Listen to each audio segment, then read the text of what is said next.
আমাদের দীপক বাবু আসার কথা ছিল, মেয়র সাহেব। এখন থেকে কিন্তু যারা আসবে না কনফার্ম নেবেন, ডোন্ট টেক আদারওয়াইজ। এখানে কোনো চালাকি চতুর নেই। তাহলে চিঠি দিতে হবে। আজকে যদি আমি আমার তো কাজ ছিল, কলকাতা চলে যাচ্ছি, চিঠি দিয়ে জানাবে সরি আমি আসতে পারলাম না। সে যাই হোক, রতননাথ হোক, অফিসার হোক, ব্যুরোক্র্যাট হোক, আমি রাইট? সে চেয়ারম্যান দীপক বাবুজি না বলতে চিঠি দিয়ে জানাবে আমি আসতে পারবো না, সরি। আমার আশা কর্মীদের জন্য শুভেচ্ছা রইল।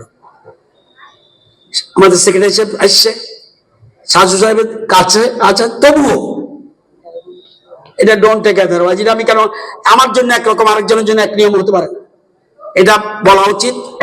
শহীদ বাবু এসছে, আমাদের বার্মা সাহেব আসার কথা ছিল, আসেনি।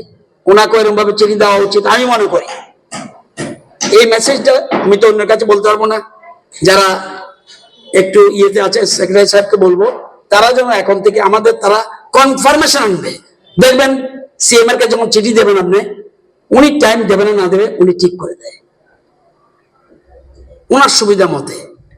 তাহলে আপনি তো কনসেন্ট দিয়েছেন, কনসেন্ট দিলে থাকবেন না কেন? যেমন আমাদের বিশ্বজিৎ বসু যত কাজ থাকুক কেন রইল না? এগুলি চলে না। এটা শুনতে খারাপ লাগবে, আমার কিছু করার নেই। কেউ না কেউ তো বলতে হবে, কেউ সব ডাইজেস্ট করবো, এটা কিভাবে হবে? জরুরি কাজ থাকতে পারে, কিন্তু একদম কনসেন্ট দিতে হবে বা চিঠি দিতে হবে। একটা মেসেজ, আমাদের 5 মিনিট লাগবে, সবাই মেসেজগুলো পড়ে দেবে।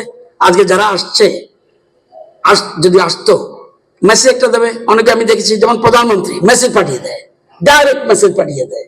বড় বড় যারা আছেন, প্রধানমন্ত্রী থেকে যদি উপরে কেউ হয় আই ডোন্ট নো। আমাদের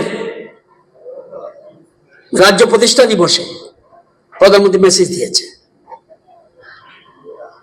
মেসেজ দেবে। যাই হোক,